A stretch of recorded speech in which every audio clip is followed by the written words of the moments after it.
करना शुरू कर दो। जैसे अब अपन प्रीवियस ईयर्स क्वेश्चंस है, अब इस पे निर्भर नहीं रहना है। कई बच्चे क्या करते हैं, केवल इन पर निर्भर रहते हैं, बस ये करके चले जाते हैं, इनकी व्याख्या पढ़ के चले जाते हैं। आप अगर प्रीवियस ईयर्स क्वेश्चन के ऊपर निर्भर रहेंगे तो होगा कुछ भी नहीं, क्योंकि नए प्रश्न बढ़ने लग गए हैं अब। इसलिए इनको केवल और केवल आप टॉपिक पढ़ लिया, उसके बाद में पुराने प्रश्न अभ्यास के लिए सॉल्यूशन कर सकते हैं। इससे अधिक पीवी के ऊपर आपको डिपेंड नहीं रहना है। पहली चीज तो ये ध्यान रखनी है। दूसरी बात, जो भी टॉपिक पढ़ते हैं, टॉपिक को 360 डिग्री तैयार करना है। 360 डिग्री का क्या मतलब होता है? 360 डिग्री का मतलब होता है जड़ से लेके और ऊपर तक सारी बातें तैयार होनी चाहिए। जैसे अल नीनो था, अल नीनो क्या है, जैसे प्रशांत महासागर में अटलांटिक बोल दिया था मैंने शायद, हवाई द्वीप का, सॉरी, हवाई द्वीप उत्तरी प्रशांत महासागर में। अब प्रशांत महासागर के दक्षिण के अंदर, जो प्रशांत महासागर के दक्षिण में दक्षिणी अमेरिका के पश्चिमी भागों में जो अल नीनो घटित होता है, इसके कारण क्या है, ये फिनोमेनन है क्या, इसके प्रभाव क्या है, इसके परिणाम क्या है, इसके बाद क्या होता है, इसके समय क्या होता है, इस किस तरह से जलवायु को परिवर्तित करता है, अल नीनो मोडुकी क्या है, ला नीनो क्या है, इसके सारे कंसेप्ट को समझना है। ये 360 डिग्री है। जलवायु पढ़ रहे हैं, पश्चिमी विक्षोभ क्या होते हैं, मानसून का लौटना क्या होता है, रिट्रीट मानसून क्या होता है, मानसून का विच्छेदन क्या होता है, आगमन क्या होता है, सारी प्रोसेस समझनी है आपको। और ये पूरा मस्तिष्क में आप क्लियर करके पूरा माइंड से समझिए उसको। इतिहास पढ़ रहे हैं तो सारी चीज़ें समझिए उसको। जब भी कोई टॉपिक पढ़ते हैं तो मुझे लगता है आपको उस टॉपिक के बारे में गहराई से समझना चाहिए। मतलब कारण क्या है, कैसे हुआ, कहाँ, क्यों, कब, इन सब के आंसर ढूंढिए अपने आप से। आप एक ऊपर से तथ्य पढ़ के रट के आगे मत निकलिए। क्यों? क्योंकि इससे क्या होगा कि आप कर नहीं पाएंगे। आप उत्तर तभी कर पाओगे, जैसे एक प्रश्न आया कि एसडीजी का गोल संख्या 15, ऐसा कोई प्रश्न आया था। अब आप सोचिए कि एसडीजी अगर आप पढ़ के चले जाते कि एसडीजी है 17 लक्ष्य बस, तो प्रश्न नहीं कर पाते आप। जिनको 2030 तक फुलफिल करना है, 15 से लेकर 30 के बीच में 17 लक्ष्य हैं, 169 उपलक्ष्य हैं। हाँ, उसमें आपको ये भी याद रखना है कि जो 17 लक्ष्य है उसमें कौन सा किस नंबर पे है। अभी वही पूछा था एक, तो मोटे मेन जो है ना वो लक्ष्य भी आपको पढ़ने हैं। उसके साथ साथ ये भी पढ़ना है कि एमडीजी क्या था, एसडीजी कहाँ से शुरू हुआ, एजेंडा 21 क्या था, और साथ में ओजोन परत को लेके भी याद करने हैं कि गली एग्रीमेंट क्या है, मॉन्ट्रियल प्रोटोकॉल क्या है, मॉन्ट्रेक्स क्या है। मानसून पढ़ते हैं, मॉन्ट्रेक्स का प्रश्न आया, भारत और रूस के बीच का जो अभियान है। तो मतलब जो भी टॉपिक पढ़ो उसको समग्रता से पढ़ो, उसको आधा अधूरा मत पढ़ो। और अगर समग्रता से पढ़ते हैं तो 4 फैक्ट जो आएंगे, कथन आएंगे, उसको आराम से आप फंसा लेंगे। इसलिए आप जो भी टॉपिक पढ़ते हैं वो टॉपिक आप 360 डिग्री तैयार करें, ठीक है। आप आधा अधूरा ना पढ़ें, कोशिश करें कि टॉपिक को कंप्लीट पढ़ें। पढ़ने के बाद में चिंतन करें, उस टॉपिक की पूरी स्टोरी क्रिएट करें दिमाग में कि कहाँ से कैसे। जैसे आपने देखा होगा, मैंने जब इतिहास पढ़ाया तो जैसे मौर्य काल भी पढ़ा ना, उसको मैंने कई भागों में बांटा। नोट्स में भी ऐसा ही है कि मौर्य काल के हम परिचय पढ़ेंगे कि स्थापना कैसी हुई, मौर्य कौन थे, कहाँ से आए थे, इससे पहले क्या था, पृष्ठभूमि क्या थी, इनकी स्रोत क्या है। फिर राजनीतिक इतिहास, उसमें राजा कौन से हुए, क्या उपलब्धि आई। फिर सामाजिक इतिहास, समाज कैसा था, अर्थ कैसा था, कला कैसी थी, संस्कृति कैसी थी, पूरा पोर्शन देखा उसको।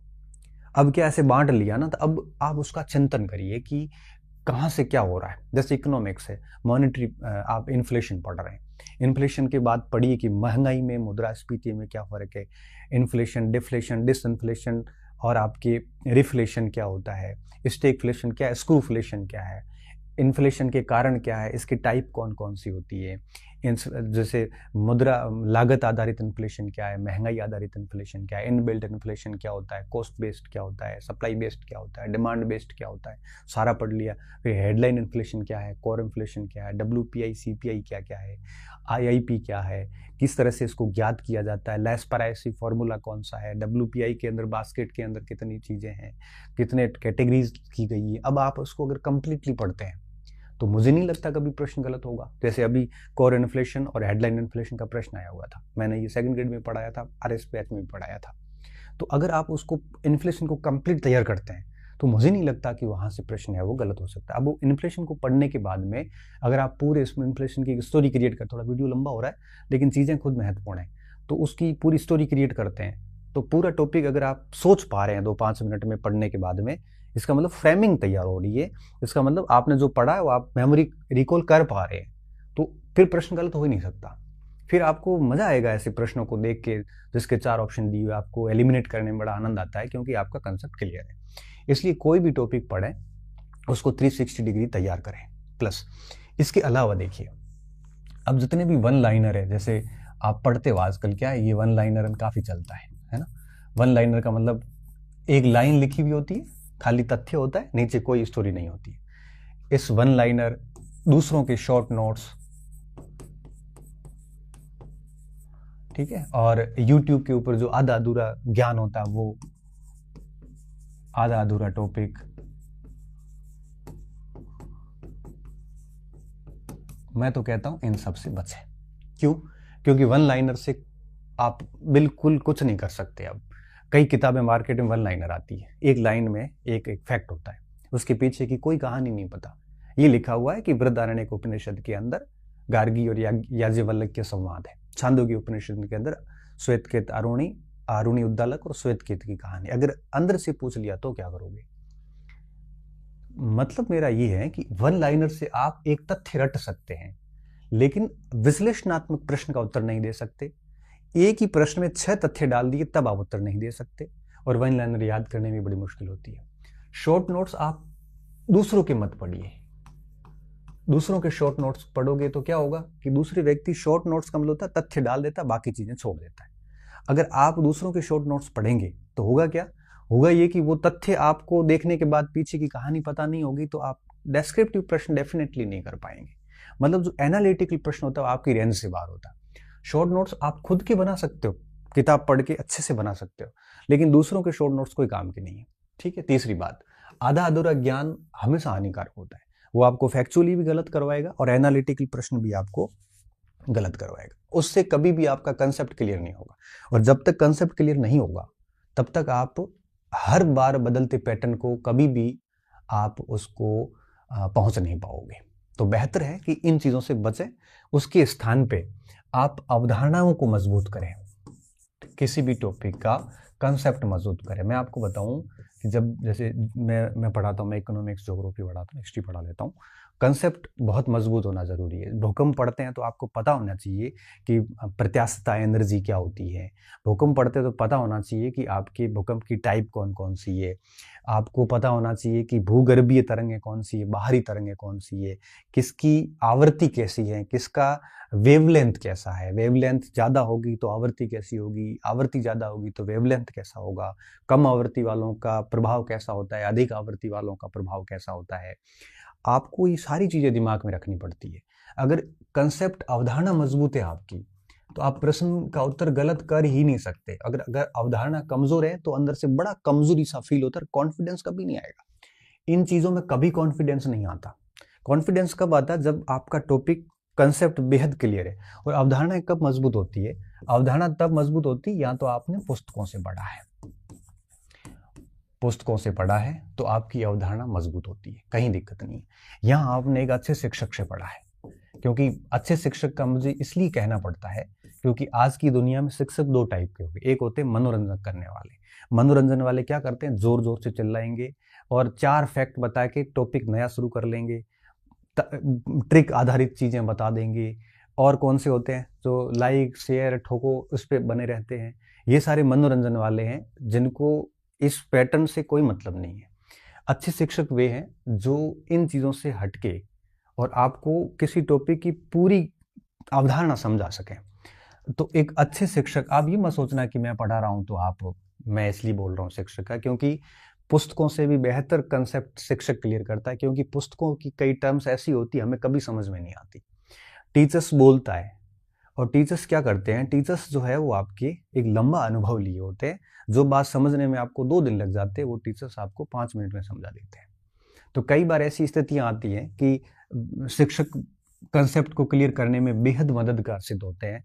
और यही कारण है कि कई जगह टीचर्स जो है वो आपके, जितने क्वालिटी वाले शिक्षक हैं वो आपकी कंसेप्ट क्लियर कर सकते हैं।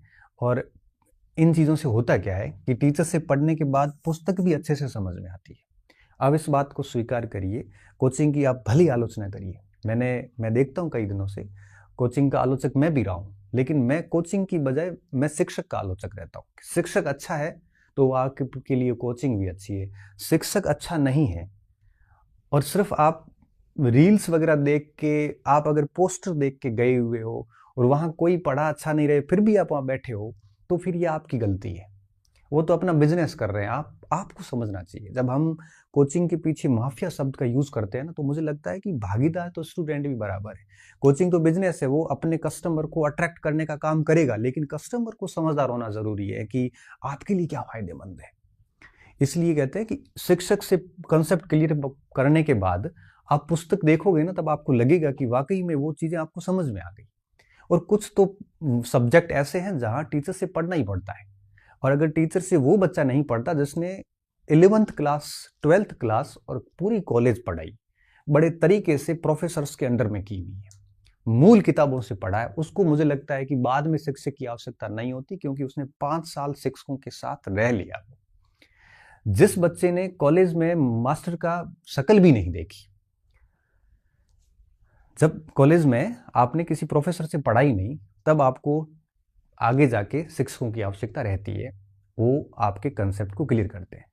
टीचर्स इतना नहीं तथ्य नहीं दे पाते, क्योंकि इतना तथ्य देने शुरू कर देते तो कोर्स भी पूरे नहीं होते, मगर वो मुद्दों की पकड़ आपको करवा देता है, समझ विकसित कर देता है, जिससे कि आप किताब भी अच्छे से पढ़ सकते हो। तो कंसेप्ट को मजबूत करने के 2 ही तरीके हैं, तो मूल पुस्तकों से पढ़ो, और या फिर आप शिक्षकों से पढ़ो, या शिक्षक से पढ़ के साथ में पुस्तक पढ़ लो, कहीं दिक्कत नहीं आती है, बड़े आराम से आप चीजें कर लोगे। ठीक है, तो अवधारणाओं को मजबूत करना यहाँ पे बहुत ज्यादा जरूरी है, तब जाके चीजें होती है। चौथा काम क्या करना है, आप सिलेबस को 100% पढ़िए, 100% सिलेबस पढ़िए। ठीक है, छोड़िए मत। याद कितना हुआ ये अलग बात है, लेकिन मुझे लगता है कि कोई भी टॉपिक, कई बार हम 4 टॉपिक छोड़ देते हैं और उन टॉपिक से बड़े सिंपल से प्रश्न आते हैं और हम उसको गलत करके आ जाते हैं। इसलिए मेरा ये मानना है कि हमें ध्यान रखना है कि सिलेबस पूरा पढ़ के जाइए। अच्छा, जहां से अच्छे प्रश्न आ रहे हैं उसको बड़ा गहराई से पढ़िए। जो आपके बेहद कमजोर है, आपको समझ में बिल्कुल नहीं आते हैं, उनको भी आप ऊपरी ऊपरी तौर से पढ़ के जाइए, ताकि वहां से कोई सिंपल प्रश्न आया तो आप आराम से उसको कर लोगे। और अगर आप उसको ये कह के छोड़ दोगे कि पता नहीं यहाँ से कैसे प्रश्न आते हैं, ये मेरे से नहीं हो पाएगा, 2 प्रश्न छोड़ दूंगा, ऐसा मत करिए आप। क्यों? क्योंकि कई बार हम जो टॉपिक छोड़ते हैं वहां से इतना सरल प्रश्न आता है, फिर दुख होता है कि यार काश थोड़ा पढ़ के जाता तो ये प्रश्न तो किया जा सकता था। इसलिए 100% सिलेबस को है वो तैयार करिए। और क्या रणनीति में चेंज करने हैं आपको, और आपको यूं कहिए कि बड़ा सक्रिय दिमाग रखना है, एक्टिव माइंड रखना है। सक्रिय माइंड रखने से क्या होता है, जब भी हम पढ़ते हैं तो हर लाइन में, हर पैराग्राफ से हमारा दिमाग एक्टिव होना चाहिए कि यहाँ से कौन सा प्रश्न बन सकता है। जब भी एक पार्ट पढ़ा, जैसे पैराग्राफ पढ़े, 4 लाइन्स पढ़े, 4 लाइन पढ़ने के बाद लगना चाहिए यार इसमें क्या प्रश्न बन सकता है। माइंड एक्टिव है तभी वो चीजें होगी, और वहां अंडरलाइन करिए कि यार ये सवाल यहाँ से निकल सकता है। इसलिए कहते हैं कि उसको आप बढ़िया तरीके से आप बढ़ाइए, अंडरलाइन करिए और उसको समझिए कि यहाँ से सवाल बन सकता है। इस तरह से आप एक्टिव माइंड के साथ पढ़ोगे ना, तो पूरा चैप्टर होते होते आपको पता चल जाएगा कि यहाँ से ये 12-15 सवाल बन रहे हैं। तो फिर आपका दिमाग हर पैराग्राफ के साथ प्रश्नोत्तरी करेगा, और हर पैराग्राफ के साथ जब प्रश्नोत्तरी होती है तो आपकी अप्रोच भी परीक्षक के अप्रोच के बराबर आ जाती है। फिर दिक्कत ही नहीं आती, बदलते पैटर्न को आप आराम से चेज कर लोगे। इसलिए कहते हैं कि माइंड का एक्टिव रहना बहुत ज्यादा जरूरी है।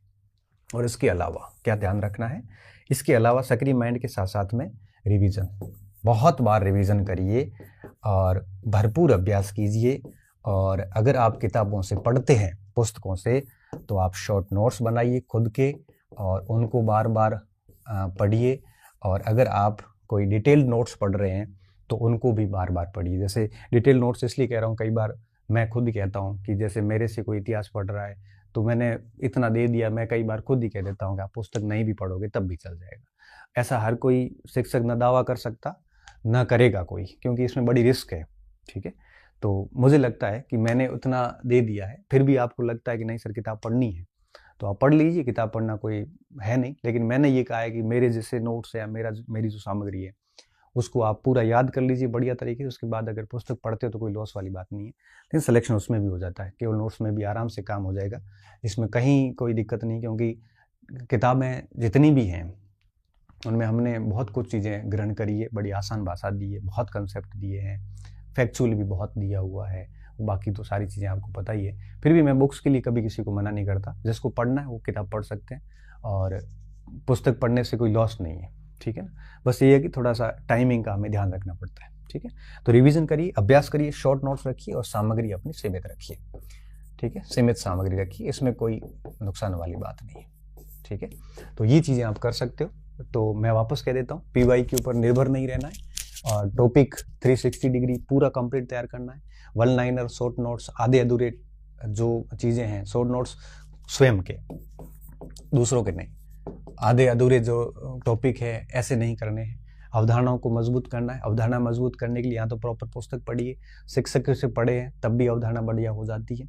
कुल मिला के आपको कंसेप्ट मजबूत करना है।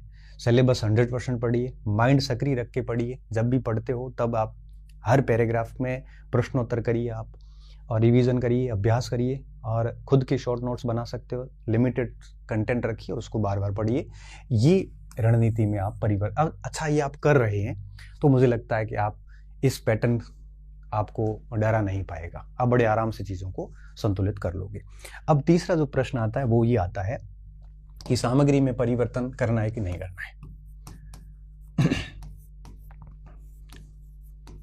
मुझे ये लगता है कि कोई भी स्टूडेंट की सफलता और विफलता ये सामग्री पे डिपेंड ना करके रणनीति पे और स्टूडेंट के ऊपर डिपेंड करती है। क्योंकि आप सामग्री बदलने की बजाय अपनी पढ़ने की अप्रोच बदलिए। मैं कह रहा हूं कि एक ही किताब से एक बच्चा, जैसे मान लो कि अपने को, मेरे को एक किताब दी, एक आपको दी, हम दोनों एक बराबर टाइम दिया और हम दोनों उस पुस्तक को पढ़ते हैं, फिर टेस्ट लेंगे, हम दोनों के नंबर अलग अलग होंगे। क्यों? क्योंकि मेरा पढ़ने का अप्रोच अलग है, आपकी अप्रोच अलग है। इसलिए मुझे लगता है कि आप सामग्री परिवर्तन से बचें। क्यों?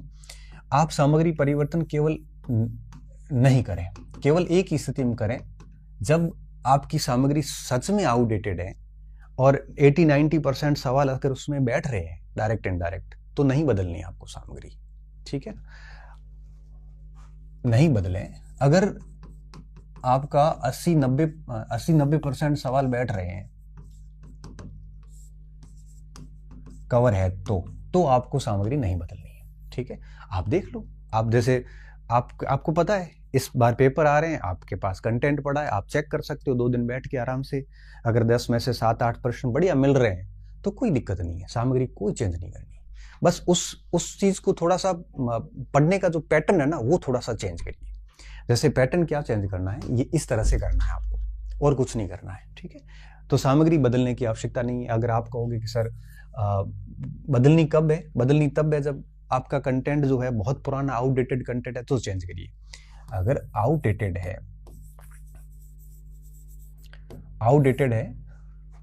तो बदलिए आप, तो चेंज करिए।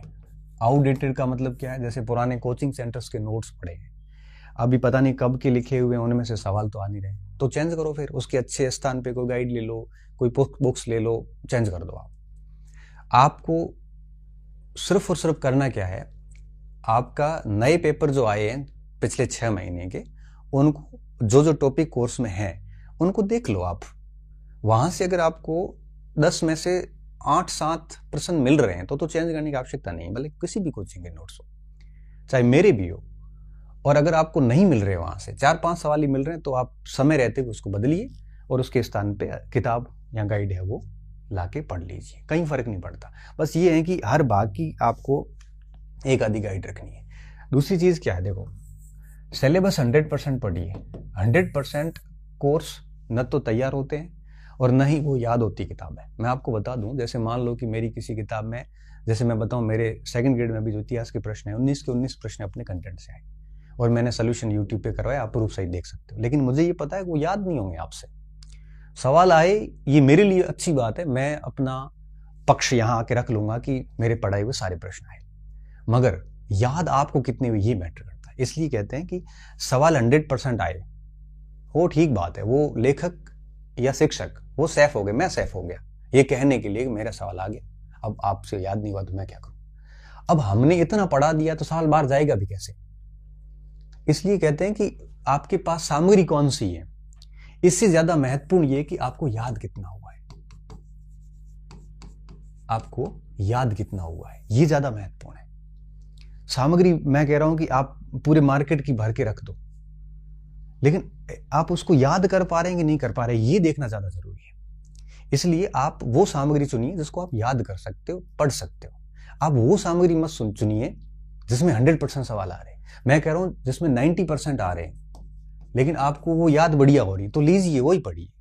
जिसमें 100% आ रहे लेकिन वो आपका पढ़ते सिर दर्द हो रहा है, तो छोड़िए फिर उसको। क्यों? क्योंकि वो 100% सवाल अगर आ रहे हैं तो लेखक या शिक्षक वो तो सेफ हो जाएंगे, लेकिन आपको याद नहीं हो रहे, आप फिर क्या करोगे उसका? इससे बेहतर ये है कि आप वो पढ़िए तो आपको याद हो रहा है बढ़िया, एक चरण क्लियर हो गया, फिर आप दूसरे स्टेप पे जा सकते हैं। इसलिए 100% की बजाय प्रयास ये कीजिए, सिलेबस 100% पढ़िए, लेकिन 100% याद कभी नहीं होता और कोई भी 100% नहीं ला सकता। आपको तो अल्टीमेटली पास होना है, और पास होने के लिए मुझे पता है पेपर टफ आते हैं तो 60% कट ऑफ, हालांकि हर सब्जेक्ट का अलग अलग मैटर रहता है। पेपर टफ आते हैं तो कट ऑफ नीचे आ जाती है, पेपर थोड़े सरल आते हैं तो खड़ी कट ऑफ ऊपर चली जाती है। कोई भी 100% नहीं कर पाता, और कोई भी, मैं मानता हूं कि ठीक ठाक पेपर में 85%, 80% से ऊपर कोई नहीं जाता है। तो टक्कर तो 70-75% की है, इतने परसेंट आपको हर जगह से मिल रहे हैं।